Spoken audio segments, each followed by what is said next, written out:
Meu nome é Lucas e eu sou o pastor imperfeito dessa igreja, Igreja Rocha. Sejam todos bem-vindos, os que nos visitam pela primeira vez, pela segunda, pela terceira, pela quinta, os de casa. Que alegria ver cada um de vocês aqui. Louvado seja o nosso Deus. Hoje é a terceira mensagem de uma série de mensagens chamada Repense. Semana passada nós não tínhamos nenhum visitante de primeira vez. Nós falamos sobre igreja, sobre comunhão, sobre estarmos juntos, o que é uma igreja, a essência da igreja, a forma da igreja. Então quem não pôde ouvir, eu indico que ouça a mensagem que está no YouTube, no Spotify, no Disney, em algumas plataformas. E hoje, a mensagem de hoje, então, essa série Repense, nós estamos desconstruindo conceitos distorcidos que nós temos, alimentados pela nossa cultura, pelo modismo, pela nossa tradição, pelos nossos pecados também. E a gente se acomoda nesses conceitos distorcidos. E nós estamos reconstruindo alguns conceitos e repensando esses temas à luz das Escrituras. O que a Bíblia de fato diz sobre esses temas. E a mensagem de hoje é sobre um assunto polêmico. É um assunto polêmico. E você é a primeira vez que está aqui, né? Eu não sabia que você viria. E tem gente que se constrange em falar sobre isso. Mas aprove a Deus que você estivesse aqui. E que hoje nós vamos falar sobre repensar o seu dízimo. Justo quando eu convido um visitante, o pastor vai falar de dinheiro, né? Sempre acontece isso. Mas a gente não programa. E vocês sabem, nós estamos aqui há quase um ano, né? Nos reunindo. E eu nunca falei sobre o tema. Mas dentro da série Repense, nós vamos repensar o que é o dízimo, de fato. A contribuição financeira. É um assunto polêmico porque existem muitos abusos no nosso dia. Existem muitos desvios, distorções sobre o tema. Engano, maldade, ignorância e sem vergonhice também. Mas esta é uma oportunidade, uma delas, para você aprender na Bíblia sobre o assunto. Se você ligar a TV, for ver algum programa religioso, ou for algum culto de uma mega igreja, de alguém famoso, você vai perceber logo de cara que tem algo errado com esse tema dízimo. O dízimo não é o que você ouve falar por aí. E o que o dízimo não é? Vamos desconstruir algumas coisas. O dízimo não é compra de salvação. Muitos acreditam que precisam pagar o dízimo para ser aceito por Deus. Esta é uma linguagem evangélica das indulgências. Eu estou comprando o meu espaço no céu, estou comprando o meu terreno, estou garantindo um favor de Deus para mim, uma atenção. Eu pago para Deus me cuidar. Mas Deus não é um segurança, um agente de milícia de bairro. E também não é um vendedor de salvação. O dízimo não é uma mensalidade. Alguns pensam que o dízimo é como um pagamento, uma mensalidade de um clube. E você quer tudo funcionando, quer tudo ok, porque você está pagando aquilo. Um pensamento errado sobre o dízimo e sobre a igreja, que nós falamos semana passada. Não, como assim fazer mutirão de limpeza? Eu pago meu dízimo, a igreja que contrate uma faxineira. Como assim fazer esses mutirão, essas coisas? Eu quero vir aqui, aproveitar, eu quero rir, quero chorar, me emocionar. Se eu não gostar, não pago mais e troco de igreja. Nós já falamos no domingo passado. A vida em igreja não é uma vida de consumo, mas de entrega e serviço. O dízimo também não é um desencargo de consciência. Eu dou para não me sentir culpado. E é o mais comum que você vai ouvir por aí. Líderes, pastores falando: você não está dando dízimo, está roubando de Deus. Você não obedece e é por isso que você está doente. Por isso que nada dá certo na sua vida. Você precisa oferecer algo a mais para Deus, para Ele te cuidar. E aí pega a pessoa na culpa, tenta pegar os fiéis na culpa. Se não pega na culpa, pega no medo. Você não está dando dízimo? Deus vai mandar o devorador tirar tudo que você tem. O gafanhoto vai passar na sua casa porque você não está sendo dizimista, vai atrás de você, tudo vai dar errado na tua vida. E as pessoas com medo disso acabam pagando dízimos. Então as pessoas se sentem culpadas ou com medo. E para aliviar a consciência, pagam o dízimo. Mas o dízimo não é um desencargo de consciência. Como disse um pastor, se não pega na culpa, não pega no medo, pega na ganância. E é para barganhar com Deus. Deus tem muito mais para ti. Deus tem algo que quer te restituir, quer te dar o dobro, o triplo do que você tem. Mas você precisa dar um passo de fé. Você precisa dar o primeiro passo. E quanto maior o seu passo de fé, mais Deus vai te abençoar. Mas não, O dízimo não é barganha com Deus. Eu não dou para ter algo em troca. Eu não vou dar uma quantia X e Deus vai me dar em dobro, fazer uma aplicação celestial, um investimento celestial. Não. Dei milão para a igreja, né, as criptomoedas celestiais. Não. Deus vai me abençoar. Não, não é isso. Mas o que é o dízimo bíblico? O dízimo, meus irmãos e amigos presentes, na Bíblia, era uma prática da nação de Israel, que depois veio se tornar o povo judeu, na qual davam 10%, a 10ª parte, de todos os seus rendimentos. Tudo o que eles recebiam, ganhavam, produziam, criavam, tudo eles entregavam 10% para Deus, conforme a lei. Mas de onde vem isso? De onde vem esse 10%? O dízimo não foi inventado pelo povo hebreu. O dízimo era uma prática muito comum a outros povos também. Povos anteriores ao povo hebreu como nação organizada, os estudos mostram que já era uma prática comum você entregar uma parte, até uma 10ª parte, para uma autoridade religiosa ou civil, um rei. E era uma figura sempre muito, muito próxima, muito semelhante, um sacerdote que liderava a nação. E é uma prática também registrada na Bíblia antes da lei de Moisés. Lá em Gênesis 14, nós temos o primeiro registro da palavra dízimo na Bíblia. Versículo 20 mais precisamente. Abraão. Esse é um capítulo muito interessante, eu sugiro aí uma indicação para você ler em casa esse capítulo. Tinha um rei que governava uma região de 10 reis. E aí teve uma rebelião entre uns se uniram para guerrear contra o outro, e aí eles foram 5 reis contra 4, os 5 perderam, aqueles 4 saquearam os reis, e dentre esses que foram saqueados, tinha um homem lá chamado Ló, sobrinho de Abraão, e ele foi levado como prisioneiro. Abraão não quis deixar quieto. Como assim meu sobrinho está prisioneiro lá? Eu vou atrás. E ele reuniu 318 homens para guerrear com esses reis. E aí você vai ler ali na narrativa o que acontece. Abraão resgata Ló, Deus abençoa essa batalha e resgata tudo que foi levado, todos os suprimentos, todos os despojos de guerra, Abraão recupera.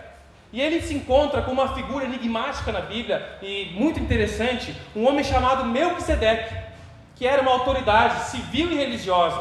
E a Bíblia vai dizer que ele era servo de Deus Altíssimo e rei de Salém, a região que depois se tornou Jerusalém. E Abraão se encontra com esse homem, reconhece que ele é uma autoridade, que ele é o servo de Deus Altíssimo e oferece a ele 10% dos seus despojos de guerra. E esse rei, então, era um sacerdote de Deus. Abraão não está inventando dízimo, era uma prática comum que ele executa ali por gratidão ao que Deus havia feito a ele naquele empreendimento militar. Depois aparece de novo em Gênesis 28 com o neto de Abraão, Jacó. Ele faz uma promessa a Deus. Se Deus o abençoasse dando o que Deus estava prometendo a Jacó, ele daria o dízimo de tudo o que Deus desse a ele. Então não foi uma barganha.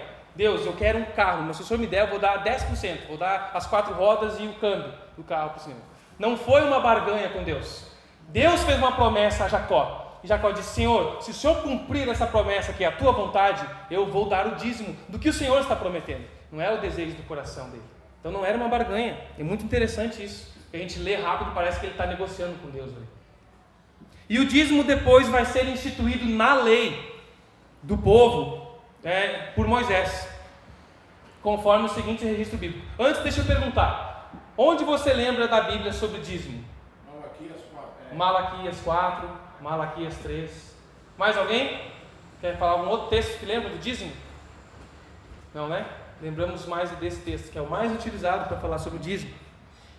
Nós não vamos ler todos os textos por questão de tempo, mas nesses capítulos aqui, Levítico 27, Números 18, anote aí. Pega uma caneta, se alguém não tem caneta e quiser emprestado, tenha uma ali na mochila, tira uma foto, anota para você ler em casa.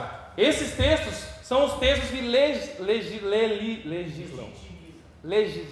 é de legislar, legislam a lei do dízimo. Esses textos vão explicar como devia proceder para o pagamento, para a entrega do dízimo. E nesses 3 capítulos, então, Deus estabelece por meio de Moisés, na sua lei, como deveria funcionar o dízimo para a nação de Israel. E nós, quando pensamos em dízimo, pensamos no significado da palavra, que é... Qual é o significado do dízimo? 10%. décima parte. Nós pensamos diretamente nisso. Mas se você olhar esses textos, estudar eles com calma, nós não vamos nos aprofundar hoje, eu estou dando já a cereja do bolo aqui para vocês. Vocês vão ver que o dízimo era mais que 10%, passava dos 10%.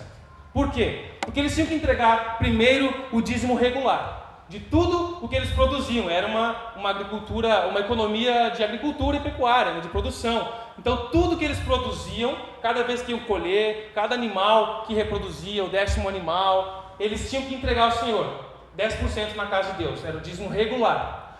Também tem a lei que no final de um ano, depois de um ano, eles tinham que somar o montante produzido do ano e entregar mais um dízimo daquele montante para uma festa, uma celebração anual, em que eles iriam participar. Era um dízimo para eles comemorarem. Olha, se organizem, é lei, vocês vão celebrar no final do ano e vão gastar com o que vocês querem, o que o coração de vocês desejar, se é costela, se é pernil, se é codorninha assada, se é uva passa ou sem uva passa, do jeito que vocês quiserem. Está lá em Deuteronômio 14, Deus é muito bom. Façam uma festa, aproveitem para vocês celebrar a Deus com a sua família, e não se esqueçam dos levitas e dos estrangeiros.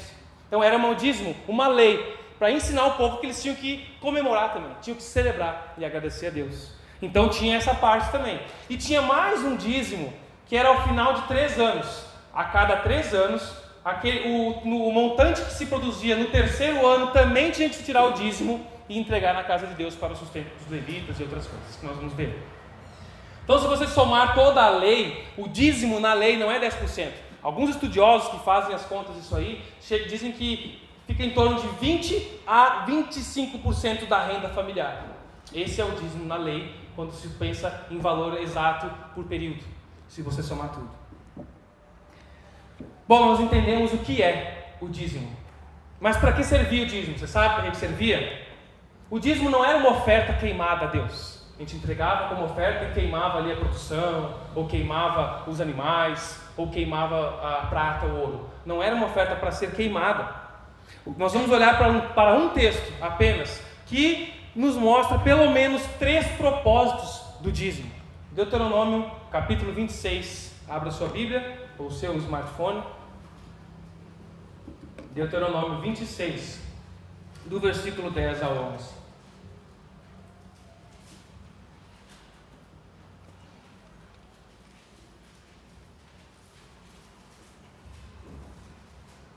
O texto tem aqui também, mas você acompanha na sua Bíblia, que é importante. Porque eu posso errar a referência, né, Márcio? E agora, Senhor, trago todos os primeiros frutos da colheita que do solo me deste. Em seguida, coloquem o cesto diante do Senhor, seu Deus, e prostrem-se diante dele em adoração. Depois disso, alegrem-se por todas as coisas boas que o Senhor, seu Deus, tem dado a vocês e suas famílias. Lembrem-se de incluir na celebração de vocês os levitas e os estrangeiros que vivem entre vocês. Então, primeiro, o dízimo era uma forma de adoração. Prostrem-se diante dele em adoração ao entregar a sua oferta. E alegrem-se. Que tipo de adoração sem alegria? É um mandamento, vocês têm que entender que isso é uma alegria, fazer parte disso. É isso que ele está ensinando. Alegrem-se, adorem o Senhor ao entregar o dízimo, cumprindo o papel de adoração. Era para reconhecer quem Deus é e agradecer o que ele estava fazendo, porque Deus é o provedor. Quando você contribui, você está dizendo o seguinte: o dinheiro não é meu Deus, o meu Deus é o Senhor Criador do céu e da terra, em Cristo Jesus, em quem eu confio. O dízimo também era uma forma de suprimento dos levitas. Lembre-se de incluir na celebração os levitas. Há outros textos que exploram isso, mas esse texto nos mostra isso também. Quando Deus formou a nação de Israel como um povo, como uma nação organizada, o ideal dele no início não era ter um rei, porque a lei de Deus ia reger o povo, não precisaria de um rei. O povo que fica com ciúmes dos outros povos, quer uma figura humana, e Deus fala: vocês vão pedir, eu vou dar, vocês vão se arrepender, e tudo isso acontece. A gente vai ver isso na narrativa bíblica. Mas a capital da nação seria onde estivesse o templo, que representa a presença de Deus, o rei do povo. Deus havia estabelecido o tabernáculo, depois o templo, e um sistema de sacrifícios, que tinha que fazer ofertas, limpeza daquele sangue, do altar, tinha todo um ritual que vocês cansam quando vão ler Levítico, Deuteronômio, dos detalhes da construção do tabernáculo, do templo, como deveria ser, e como quem ia produzir tudo aquilo, quem ia limpar, quem ia cuidar de tudo aquilo. Todo esse sistema estava ensinando para o povo, e nós vamos estudar isso com o tempo e aprendendo quem eles eram, de onde eles vieram, quem os tirou de lá, para quem eles deveriam viver e qual era a esperança deles. Tudo isso tem significado, simbolismo por trás disso. Mas como funcionava isso? Quem ia trabalhar? Quem ia prestar o serviço nesse tabernáculo? Fazer o sacrifício, limpar aquele sangue todo? Quem ia fazer isso? Lembre-se que o povo, os filhos das tribos de Israel, eram 12 tribos. Né? E quando Josué foi dividir a terra, ele dividiu a terra proporcionalmente ao tamanho da tribo. Essa tribo é grande, pega uma proporção maior de terra, obviamente. Então ele dividiu. Mas uma das tribos não recebeu terra, a tribo dos levitas, filhos de Levi. Levitas são os filhos de Levi. E eles não receberam terra, porque Deus escolheu este povo, uma dessas tribos, para cuidar dos trabalhos que Deus havia ordenado. E para que eles tivessem tempo de cuidar do templo, fazer tudo aquilo, receber o povo, eles não deveriam plantar nem colher. Eles seriam supridos por Deus através do dízimo das outras tribos. Aquilo ia suprir os levitas para que a nação funcionasse. Tem um autor conhecido, John MacArthur, ele diz o seguinte: os dízimos não eram primariamente ofertas a Deus, mas taxas para suprir o orçamento nacional de Israel. O dízimo era usado para colocar a nação em funcionamento. Dentro do que Deus planejou, só poderia funcionar se o povo contribuísse com o dízimo. Por isso que era lei. Continuando no propósito do dízimo, o terceiro que a gente vê nesse texto aqui, era uma forma de compaixão. Lembre-se de incluir os levitas e os estrangeiros. Nós vamos ver em outros textos os órfãos, as viúvas, os pobres diante de vocês. Por quê? Porque era um povo que não tinha terra. O estrangeiro não tinha como produzir. Ele chegou agora, ele não tem uma terra, ele não conquistou nada, ele tem que prestar serviço. Então incluam ele para repartir, para ajudar, para suprir essas pessoas que não conseguem produzir, os mais carentes, os mais necessitados. Tenham compaixão e supram eles. E aí nós vamos ver isso. Então parte do orçamento da nação era para ajudar os estrangeiros. Dízimo era para adoração, suprimento da nação e compaixão. Mas e hoje? Hoje, o dízimo é obrigatório? Será? O dízimo, como essa taxa afirmada por Deus em uma nação geográfica, com um sistema para funcionar, obrigado pela lei de Moisés, não é obrigatório para o cristão na nova aliança. O dízimo não se aplica diretamente ao cristão como lei. O dízimo tinha um propósito principal de suprir o orçamento da nação, suprir as pessoas necessitadas, envolvidas no serviço. Só que isso já não existe mais. Isso não existe mais. Essas questões de como obrigatoriedade deixaram de existir.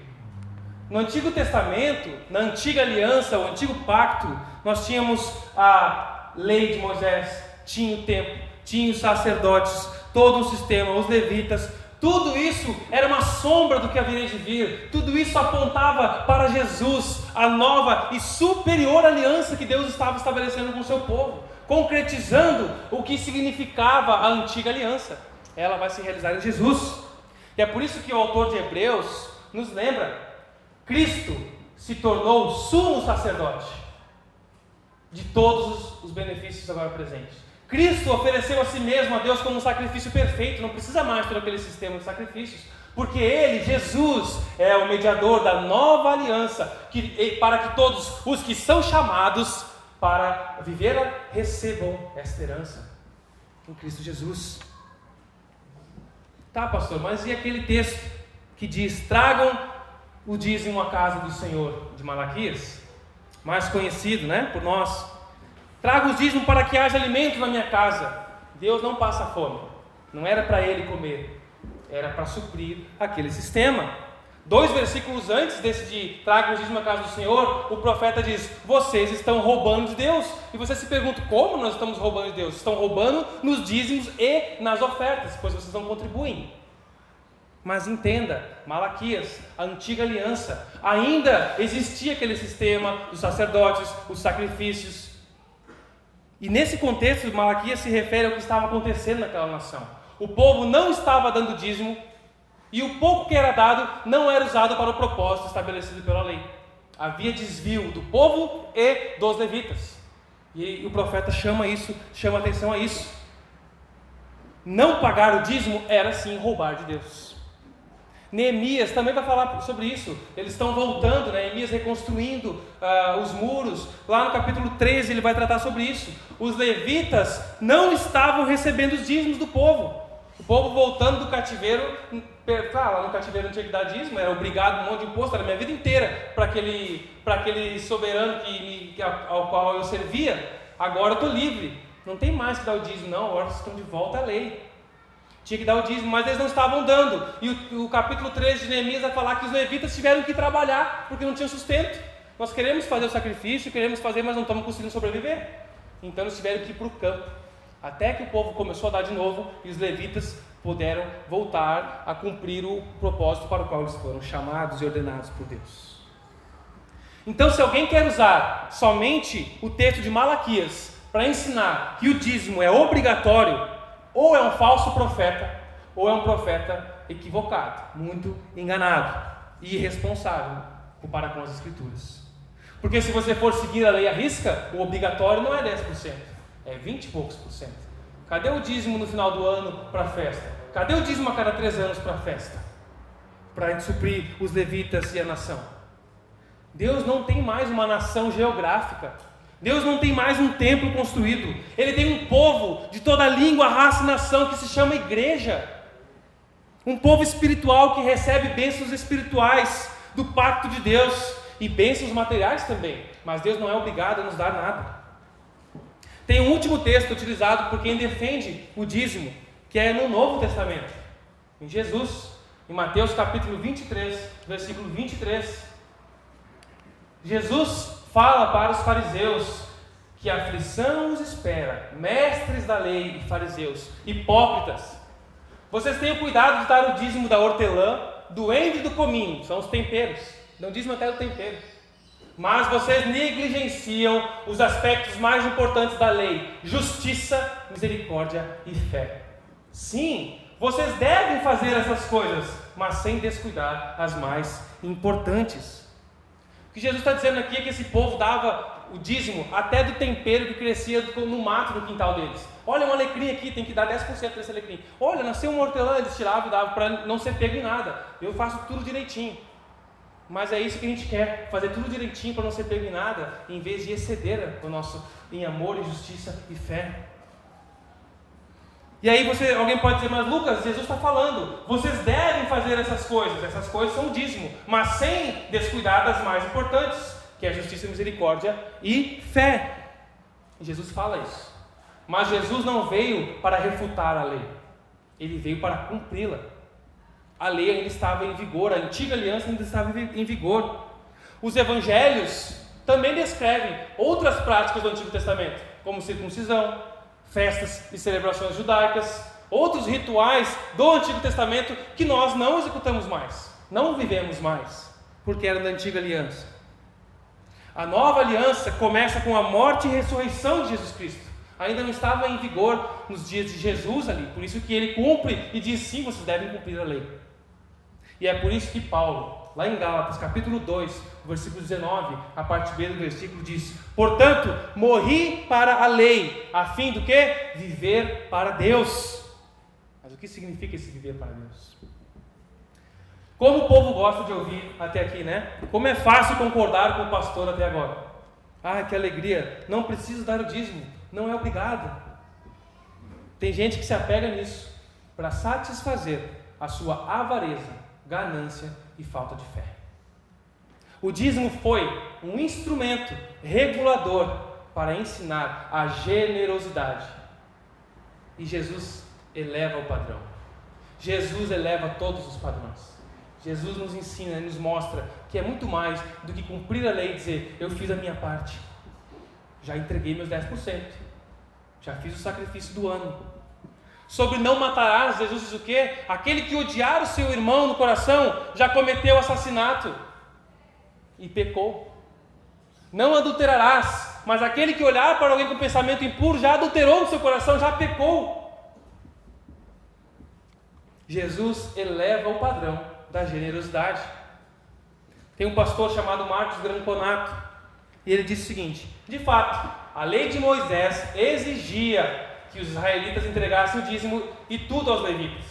Nos dias de Jesus, essa norma ainda vigorava, e o mestre a aprovou. Porém, com sua morte, uma nova fase começou, a nova aliança, apontando Cristo como o novo sumo sacerdote diante de Deus.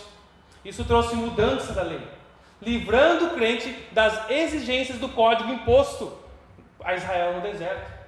Agora, sob a nova aliança, o cristão é estimulado pelo Espírito Santo, que nele habita, a cumprir espontaneamente a justiça que há na lei. Por isso, todo cristão genuíno se vê impelido a Deus a honrá-lo com recursos materiais, a fim de que a causa do Senhor seja mantida nesse mundo. Fazemos isso livremente, cheios de alegria no coração, sem barganhar com Deus e sem termos de ser ameaçados por falsos pastores. Tem muito pastor que tem medo de responder essa pergunta: pastor, o dízimo é obrigatório? Se eu disser que não, o irmão não vai mais dizimar, não vai mais ofertar, e aí vai prejudicar o meu sustento, né? Porque eu vivo daqui da obra. Tem muito pastor que tem medo. Não podemos falar, senão ninguém mais vai contribuir. E eu já afirmei aqui que meu compromisso é com a verdade revelada na palavra de Deus. Esta é a verdade bíblica que eu creio. O dízimo como taxa, alíquota, não é obrigatório. Os crentes em Jesus deixam de ser guiados pela lei de Moisés e são guiados pela lei de Cristo. E qual é a lei de Cristo? A nova aliança é uma lei superior a ela. Ofertamos e contribuímos por amor, por generosidade. O amor é a motivação da nossa contribuição. Então eu só tenho que ajudar os outros agora. Ver uma necessidade e suprir alguém, ser generoso com as pessoas. Não preciso mais contribuir na igreja? Mais uma vez, você não é obrigado a contribuir. Mas então por que contribuir na igreja? Se não tem mais sacrifícios, não há mais levitas, não há mais uma nação, não há todo esse sistema organizado, não pagamos mais alíquotas, por que contribuir na igreja? E eu quero trazer pelo menos 3 razões aqui para você. Primeiro, para honrar o trabalhador. Lucas capítulo 10, 1 Coríntios 9, 6 a 14 e 1 Timóteo capítulo 5, 17. Eu quero ler só um versículo de 1 Timóteo com vocês. Capítulo 5, versículo 17. Não tem a projeção, então se você quiser abrir aí, espera.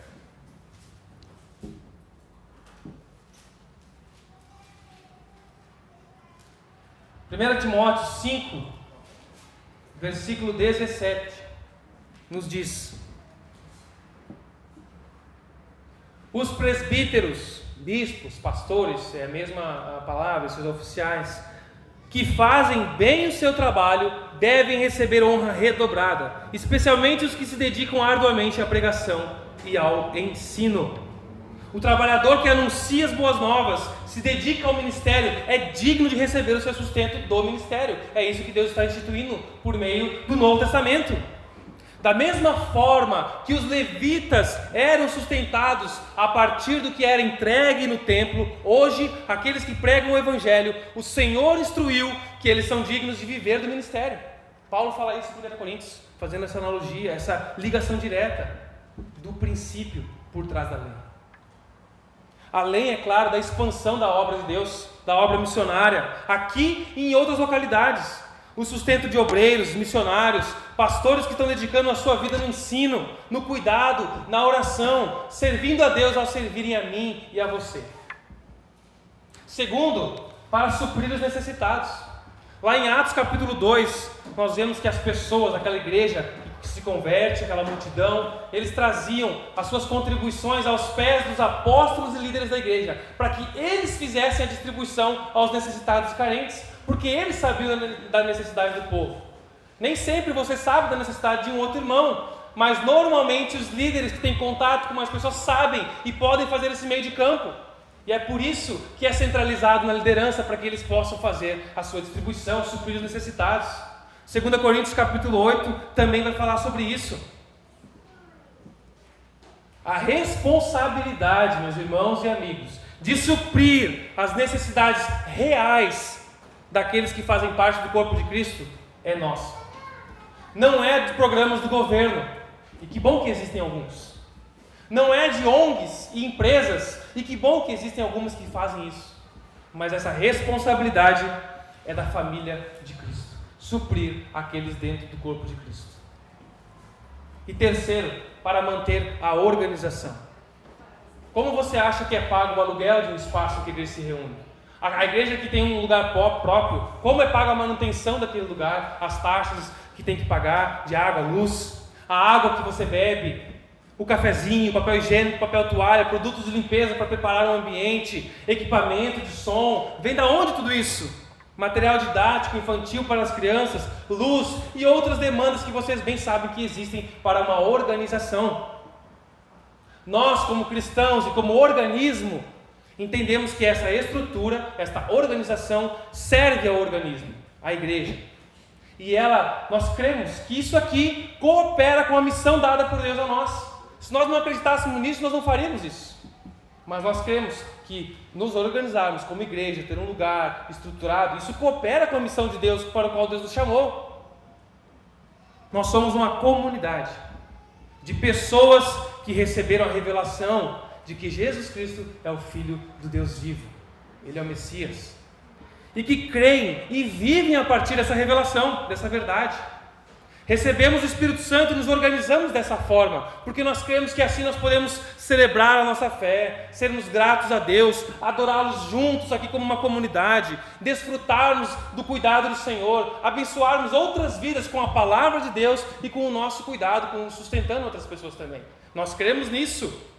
Se você crê na Bíblia e é cristão, você deveria crer nisso, é isso que ela nos ensina. E esses porquês, em tudo esses porquês, você contribui para proclamar a generosidade de Jesus. A generosidade que Ele tem para com você, que Ele te trata. Aquelas tribos ganharam a terra.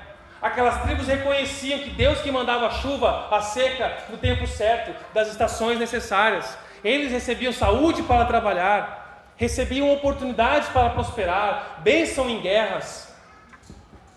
Não seja arrogante e tolo de pensar que tudo que está nas suas mãos vem do seu trabalho, do seu esforço, das suas capacidades, que você é o bonzão e a poderosa.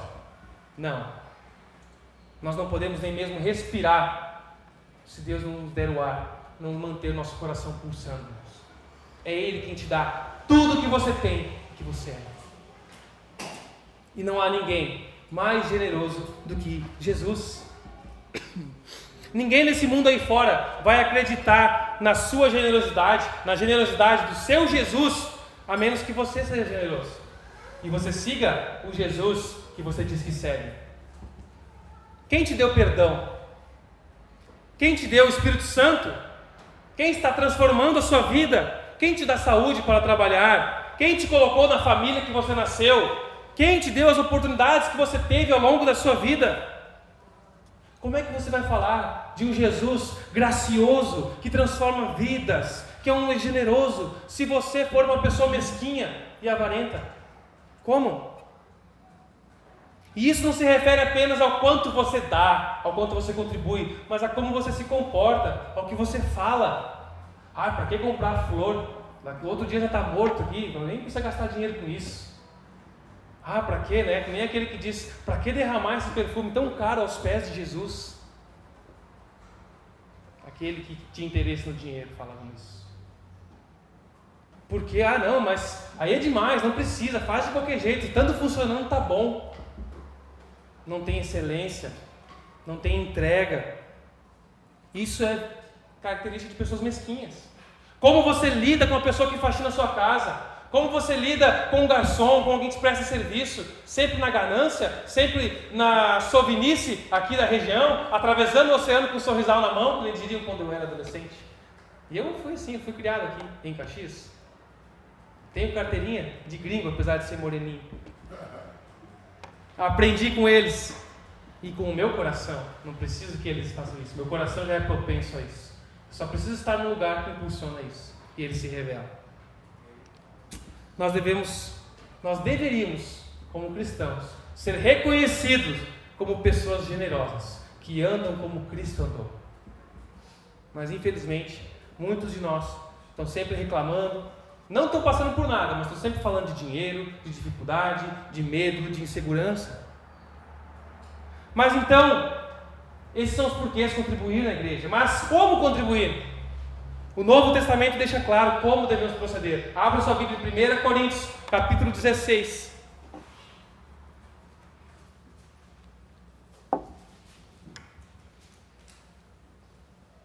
1 Coríntios 16, o verso 1 e 2, Paulo diz àquela igreja: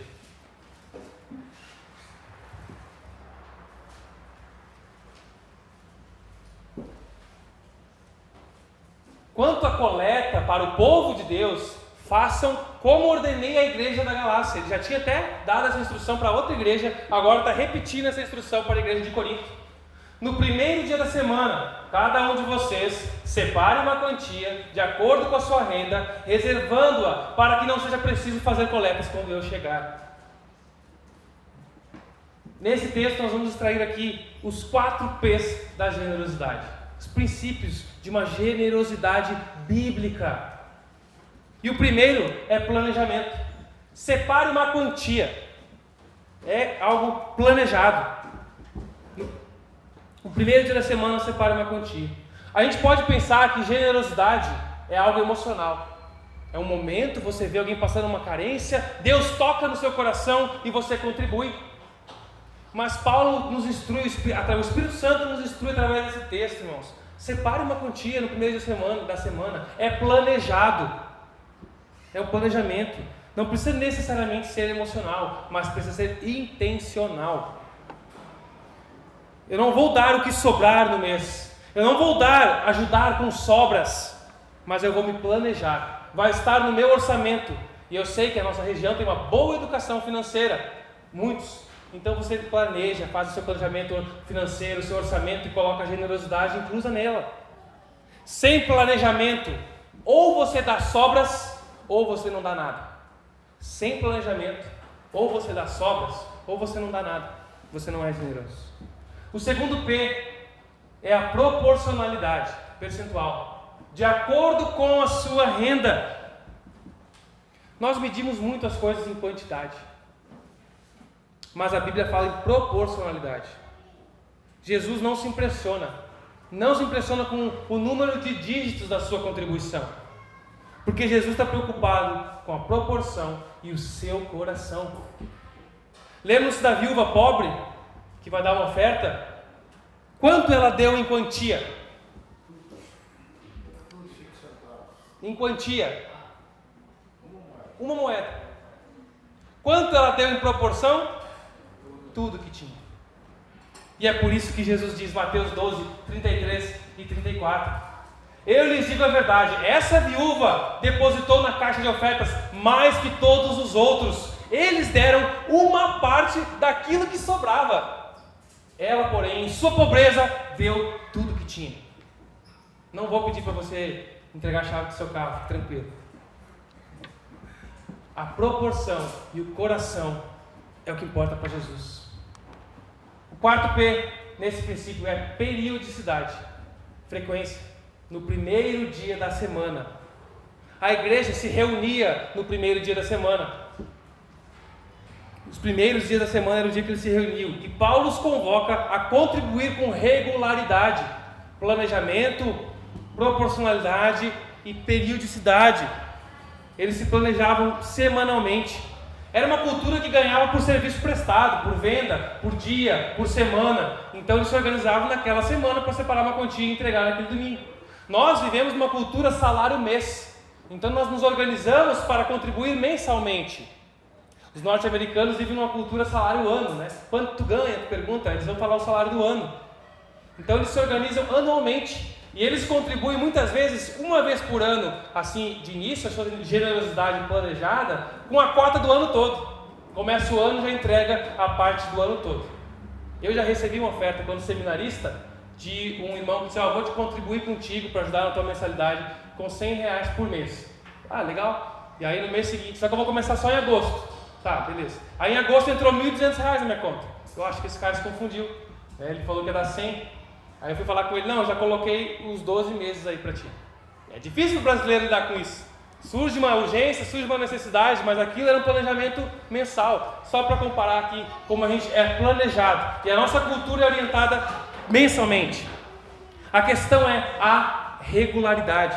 Eu não contribuo uma vez a cada morte de papa. Eu não contribuo apenas em emergências e catástrofes. Não, agora deu essa catástrofe triste lá em Petrópolis, agora eu vou contribuir. Agora eu estou vendo uma necessidade real. É uma necessidade real. E a gente deve dar mais ainda nesses momentos. Mas há o planejamento para isso. E o quarto P é o prazer.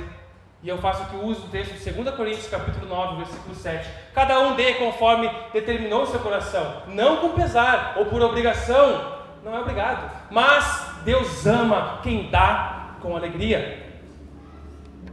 Deus ama quem dá com alegria. Não por obrigação, não por culpa, não por medo, não por ganância. Eu quero fazer parte, eu acredito nisso, eu creio nisso, eu quero contribuir. Eu conheci um homem que nem é crente, e ele quis ajudar esta igreja aqui, começando. E eu falei para ele: meu amigo, você não se sinta obrigado a ajudar, não é uma responsabilidade sua. E, Lucas, eu não estou sendo obrigado a nada, eu quero com alegria ajudar o que vocês vão fazer. Tem gente indo para o inferno mais generoso que crente. Deus não precisa do seu dinheiro. Deus não quer a sua ajudinha. Deus não quer uma contribuição por obrigação pesada, tenho que dar. Deus é o Criador soberano. Ele é o dono do ouro, da prata. Ele é o dono dessa obra. Ele é quem sustenta. E Ele ama quem dá com alegria. Quem dá com alegria, quem entendeu o amor de Deus, entende o quão abençoado foi por esse Deus. Olha para a cruz, não para a calculadora, e percebe que Deus deu o que é de mais importante e mais valioso que Ele poderia dar a si mesmo, em Cristo Jesus para nós. E não há nada que nós venhamos a entregar a Deus que compense isso. A maturidade cristã nos faz entender Atos capítulo 20, versículo 35, que diz que há mais alegria em dar do que receber. Enquanto você fica faceiro de ganhar e triste de ter que contribuir, você não está amadurecendo. Você continua sendo um mar morto. Sabe por que o mar morto é morto? Conhece o mar morto? Ele é morto porque por excesso de sal. Não há vida ali, não há os organismos naturais de outro mar. Mas por que ele é assim?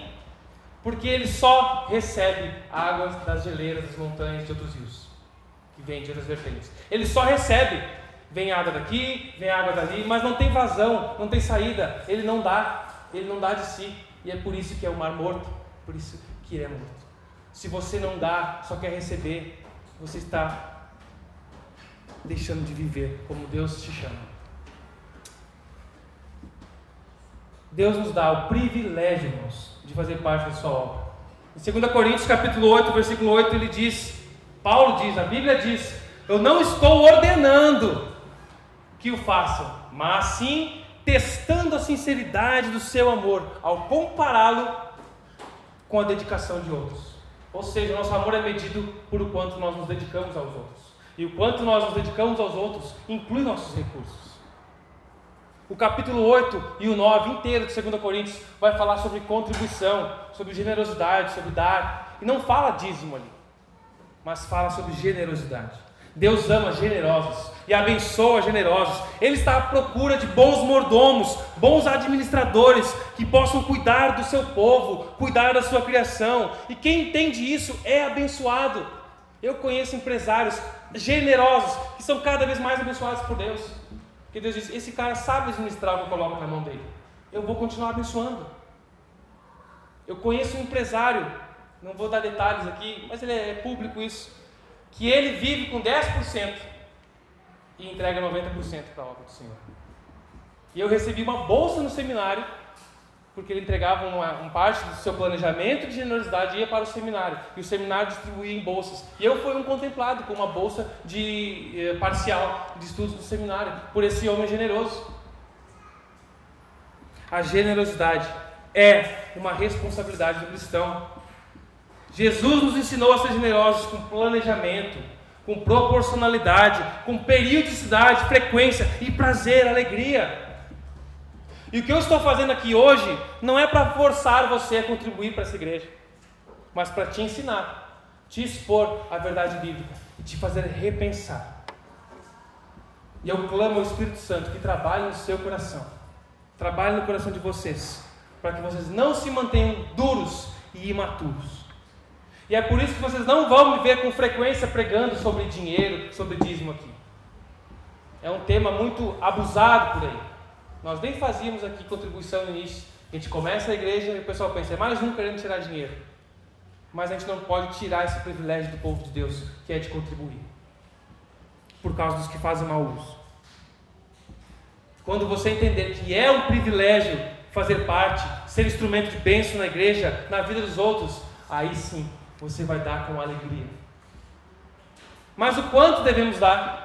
Mais uma passadinha aqui. A Bíblia nos diz de acordo com os bens que possuem e de acordo com aquilo que alguém tem. Não é uma medida em valores absolutos, é uma medida em proporção. Em proporção ao que Deus já te deu e continua te dando, mês após mês. Mas pastor, tem que ser 10%? Não, pode ser mais.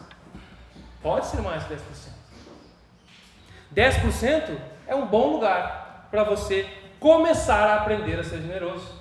É um padrão bíblico, é uma referência bíblica, não é uma lei obrigatória. Tem um autor chamado Timothy Keller, e ele diz: deveríamos considerar o dízimo como o padrão mínimo de contribuir e buscar ir além do dízimo. É um privilégio investir no reino de Deus. Devemos sempre investir quando podemos. Em suma, o dízimo não é uma regra, mas uma direção. O chamado de Deus para mim e para você é ir além dos 10%. Não é isso que ele diz em Mateus capítulo 5, no Sermão do Monte? Jesus diz que a nossa justiça deve exceder a dos escribas e dos fariseus. Eles dão até o tempero, porque eles não querem ser pego. Não, eu já fiz minha parte. Aí o crente entende que não é obrigado e relaxa. Não é organizado, não se planeja, não contribui, não é generoso, não reflete Jesus. Se a sua contribuição não tem relevância para você, repense. Se a sua contribuição é muito relevante para você, repense. Se Deus tem derramado graça sobre a sua vida, até agora, não vai ser diferente. Confie nele. Nosso Deus é o mesmo. Faça um planejamento. Se você nunca contribuiu, faça um planejamento. Coloque no seu orçamento, eu vou começar a ser generoso. Não dá agora porque eu subi umas contas. E a gente sempre vai ter essa desculpa, porque a gente sempre faz mais contas do que devemos. Não dá para ser generoso porque meu dinheiro está apertado. O que dá para mudar aqui? Você já fez aquele gráfico de distribuição do seu orçamento? Quanto é para necessidades básicas reais? Quanto é para prazer, para entretenimento? Quanto é para investimento futuro? Quanto é para estudo, desenvolvimento pessoal? Quanto é para generosidade? Planeje, é algo racional. E se você já contribui com um percentual, não recue. Não recue. Você não precisa contabilizar centavos da hortelã, do cominho, do entro. Arredonde para mais, seja generoso.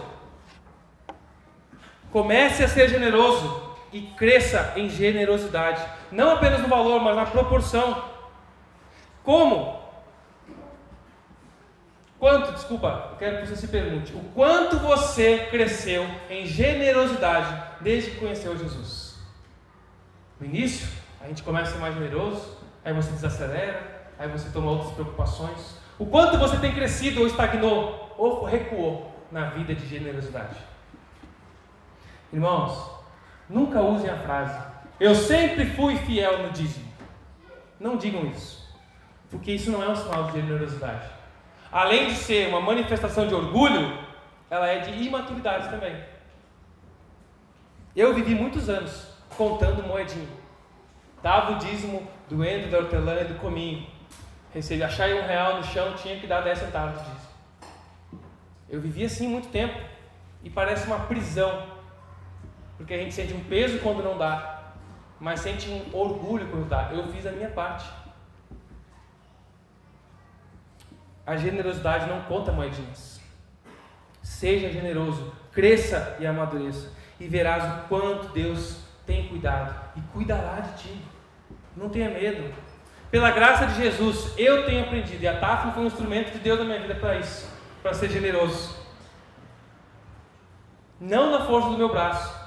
E mesmo sendo um seminarista, sem uma renda fixa, mesmo sendo missionário, pastor, sustentado por ofertas, não deixe de contribuir, de ofertar. Não é porque eu vivo de oferta que eu não vou dar ofertas. Ser generoso não tem a ver da maneira como eu vivo, tem a ver com o que eu faço a partir do que eu tenho, do que Deus me dá. Porque quanto mais a generosidade toma conta do seu coração, mais Jesus te liberta da escravidão do dinheiro. Você pode pensar, eu não sou escravo do dinheiro. Mas você pode sim ser um escravo do dinheiro por dois motivos. Escravo porque quer conforto, lazer e prazer. Eu quero ir no restaurante que eu quiser, a hora que eu quiser. Eu quero poder passar um final de semana no hotel a hora que eu quiser. Eu quero poder trocar de carro a cada X anos. Então você compromete tudo que tem, porque você quer conforto e prazer. Ou você é escravo do dinheiro porque quer segurança e proteção. Então você precisa guardar tudo. Não, eu tenho que ter mais, eu tenho que ter mais uma casa, eu tenho que ter mais um carro, eu tenho que ter tanto X guardado por uma segurança. Quem pensa assim está parafraseando o Salmo 18. E ao invés de crer que o Senhor é minha rocha, minha fortaleza e o meu libertador, prefere acreditar que o dinheiro é minha rocha, minha fortaleza e meu libertador, em quem eu encontro proteção. Também o Salmo 46. Salmo 46 diz: Deus é o nosso refúgio, a nossa força, sempre pronto a nos socorrer em tempos de aflição. Portanto, não temeremos quando vierem terremotos e montes desabarem no mar, quando vierem pandemias, quando vierem crises, quando vier o desemprego, não temerei, porque Deus é meu refúgio. Mas se você é escravo de uma segurança no dinheiro, você lê esse salmo assim: meu patrimônio, meu dinheiro é meu refúgio, meu concurso, minha força, sempre pronto a me socorrer em tempos de aflição. Portanto, não temerei quando vierem crises, porque eu estou garantido. Isso é escravidão. A generosidade te liberta desses ídolos e te faz ver o que Deus colocou nas suas mãos. Pois do Senhor é a terra e tudo que nela há. Como pastor das ovelhas de Jesus dessa igreja, eu declaro que nós cremos, como igreja aqui, vamos trabalhar para crer, que a lei dos dízimos e recolhas a que se aplicava à nação de Israel não se aplica literalmente a nós, mas continua sendo responsabilidade do povo de Deus suprir as necessidades dos pastores e missionários, bem como socorrer os necessitados da comunidade de fé e manter a organização que serve ao organismo. Portanto, entendemos que 10% de renda são um excelente ponto para iniciarmos a nossa vida de contribuição e generosidade com o reino de Deus através da nossa igreja local. O Novo Testamento nos chama a uma cultura da generosidade. Generosidade não é dízimo, e é por isso que nós não vamos usar esse termo na igreja. Vamos dizer contribuição, é oferta, é generosidade. Você não está pecando por não pagar o dízimo, só está sendo imaturo por não contribuir generosamente. Para concluir, mais umas perguntas para nós. O dízimo não é obrigatório, mas devemos ser generosos e ofertar com alegria e prazer.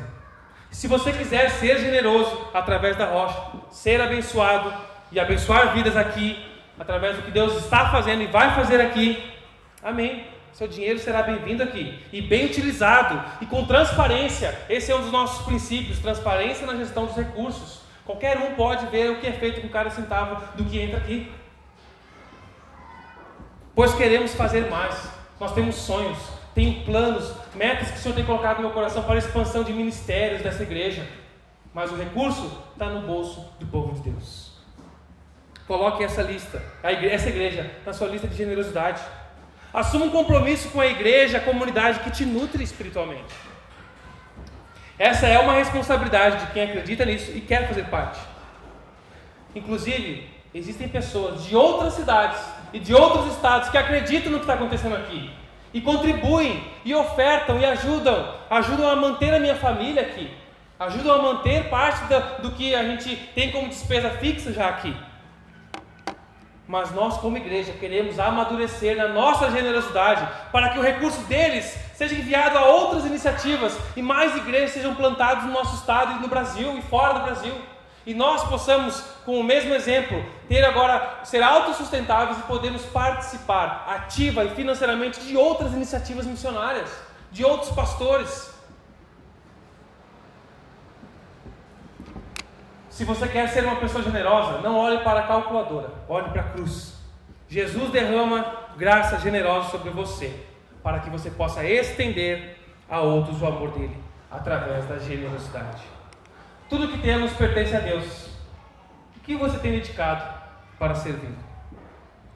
Eu quero te convidar a assumir uma nova postura. Deus não quer o seu dinheiro, Ele não quer que você pague uma taxa, Ele quer o seu coração, a sua vida. Quer fazer grande obra na sua vida e através dela, no seu casamento, na sua família. Quer mudar mais seu coração, te tornar uma pessoa generosa, parecida com Jesus. Te ensinar a nova lei, a lei do amor, a lei de Cristo. Por isso, repense seu dízimo, repense a sua contribuição. Renda-se a Jesus, seja generoso como Ele é contigo, confie nele, Ele te abençoa, Ele te capacita e Ele te suprirá. Receba a graça e o cuidado do amor de Jesus. Amém? Deus te abençoe. Vou convidar o grupo e nós vamos orar. Senhor Jesus, teu é o ouro, tua é a prata, tudo que existe foi o Senhor quem fez. Tudo que somos e temos vem de Ti, ó Pai. Nos ajude a reconhecer isso, a sermos maduros, não sermos egoístas, não nos enganarmos, não sermos tolos de achar que conquistamos na força do nosso braço. É o Senhor quem nos dá braços, nos dá fôlego, nos dá inteligência, nos dá discernimento, nos dá percepção, oportunidades, coloca pessoas no nosso caminho para nos instruir, orientar. Ó Senhor, em nome de Jesus, abençoe cada amigo, irmão que entrou aqui hoje. Ó Senhor, o Senhor sabe que esse tema mexe com o meu coração, é um tema abusado, eu não quero parecer alguém ganancioso, eu não quero parecer alguém que distorce aqui. Temo ao Senhor, eu quero ser fiel à Tua palavra, é o que ela nos ensina, Deus. Por isso eu clamo que o Teu Espírito Santo continue agindo em mim. Eu preciso ser mais generoso. Eu clamo que o Teu Espírito toque no coração desses irmãos para que eles sejam generosos, contribuam para a Tua obra, Senhor. Contribuam para a necessidade de outras pessoas. Façam parte da Tua ação. Sejam Tuas mãos e Teus pés nessa terra, Senhor. Em nome de Jesus. Abençoe cada um aqui, nos seus negócios, no seu trabalho, nos seus investimentos, para que eles prosperem, Senhor, ao olharem para a cruz, Senhor, em nome de Jesus. Mas também possamos aprender a ser fiéis no pouco, mesmo no pouco no mundo, ou no muito. Sejamos fiéis ao Senhor que nos chamou para uma nova vida, para uma nova lei, uma lei superior, ó Deus, a lei do amor, a lei da graça, que olha para a eternidade, que se apega ao que é eterno, não ao que é terreno. Ó Senhor, me ajuda a viver isso. Ajuda esses irmãos nas suas lutas, nas suas dificuldades. Que Teu Espírito Santo incomode o coração de alguém aqui, Senhor, para que ele possa mudar para a glória do Teu nome. Seja nesta igreja, seja em outra igreja, para que sejam crentes fiéis a Jesus, generosos como o Senhor é conosco. Obrigado por pessoas que acreditam nesta igreja, na liderança, no trabalho que tem sido feito aqui, e de outro estado tem contribuído, tem ofertado para que isso aqui seja possível. Louvado seja o Teu nome, pois tudo vem de Ti. Obrigado, Senhor, que nós possamos ter essa consciência de que tudo vem do Senhor, Pai. Em nome de Jesus, sejamos gratos e generosos. Em nome de Jesus. Amém.